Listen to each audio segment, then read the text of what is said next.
గడిచిన 24 గంటల్లో పలాసలో 9 సెంటీమీటర్ల వర్షపాతం నమోదైంది. ముఖ్యంగా వాయువ్య బంగాళాఖాతంలో అల్పపీడనం గడిచినటువంటి 24 గంటలు కూడా కొనసాగుతోంది. ఈ ప్రభావం మరో 24 గంటల పాటు ఆంధ్రప్రదేశ్లో ముఖ్యంగా ఉత్తర కోస్తా ప్రాంతం మీద కనిపిస్తుందని విశాఖపట్నం వాతావరణ కేంద్రం చెబుతోంది. ప్రస్తుతం మనతోటి విశాఖపట్నం వాతావరణ కేంద్రం ముఖ్య అధికారి జగన్నాథ్ కుమార్ ఉన్నారు. వారితో మాట్లాడదాం. మరో 24 గంటల పాటు వాతావరణ పరిస్థితి ఎలా ఉంటుందంటారు? ఏ రకంగా ఉందంటారు? నిన్న వాయువ్య బంగాళాఖాతంలో ఉన్న అల్పపీడనం ఈరోజు వాయువ్య బంగాళాఖాతంలోనే సుస్పష్ట అల్పపీడనంగా పరిణతి చెందింది. ఇది ప్రస్తుతం ఒరిస్సా తీరం ఆవల ఉన్న వాయువ్య బంగాళాఖాత పరిసర ప్రాంతంలో సుస్పష్ట అల్పపీడనంగా కొనసాగుతుంది.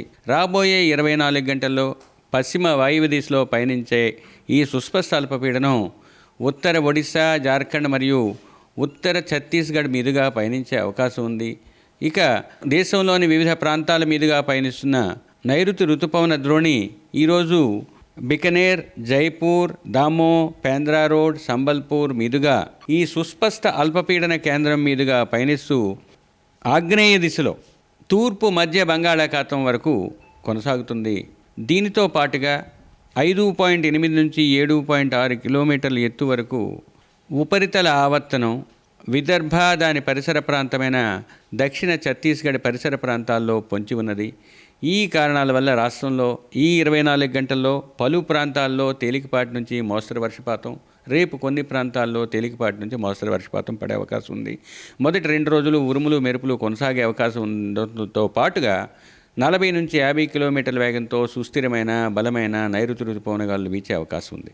కోస్తా జిల్లాలైన ఉత్తర కోస్తా జిల్లాలైన శ్రీకాకుళం, పార్వతీపురం మన్యం, అల్లూరి సీతారామరాజు జిల్లాల్లోని 1-2 చోట్ల భారీ వర్షపాతం నమోదయ్యే అవకాశం రాబోయే 24 గంటల్లో ఉంది. కోస్తా తీరం వెంబడి తీరం ఆవల రాబోయే 2 రోజులు 40 నుంచి 50, గరిష్టంగా 60 కిలోమీటర్ల వేగంతో ఈదురుగాలు వీచే అవకాశం ఉంది.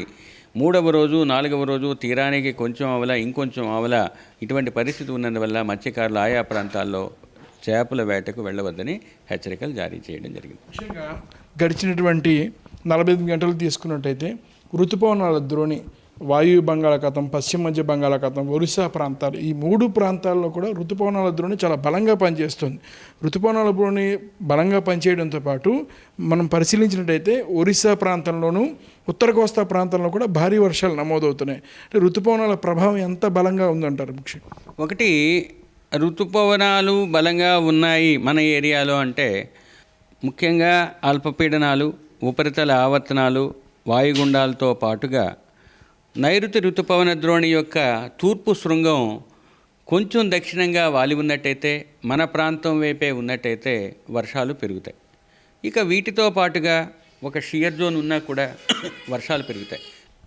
ముఖ్యంగా గడిచినటువంటి ఒక 30 రోజుల కాలాన్ని కనుక తీసుకున్నట్టయితే సుమారుగా 3 అల్పపీడనాలు ఏర్పడ్డాయి. ఈ 3 అల్పపీడనాలు కూడా ఉత్తర కోస్తా ప్రాంతం మీద ఎక్కువ ప్రభావం చూపించాయి. అందులోనూ రాష్ట్ర వ్యాప్తంగా కూడా ఒక్క నెల్లూరు జిల్లా మినహాయించి మిగిలినటువంటి జిల్లాలన్నింటిలో కూడా 20 నుంచి 50% అనుకున్న అంచనా కంటే ఎక్కువ వర్షపాతాలు నమోదయ్యాయి. అనంతపురం లాంటి జిల్లాలో కూడా 20% నుంచి 50% అంచనాకు మించిన వర్షాలు పడ్డాయి. అయితే ఇప్పుడున్న ఋతుపవనాల ప్రభావం వల్ల మరో 2 రోజుల పాటు వర్షాలు పడే అవకాశం ఉంది. స్పష్టంగా మనకి శ్రీకాకుళం, మన్యం, అల్లూరు జిల్లా, ఈ 3 జిల్లాలు కూడా ఇప్పటికీ కూడా ఎల్లో అలర్ట్ని విశాఖపట్నం వాతావరణ కేంద్రం జారీ చేసింది. కెమెరా పర్సన్ సురేష్తో ఆదిత్య పవన్, విశాఖపట్నం.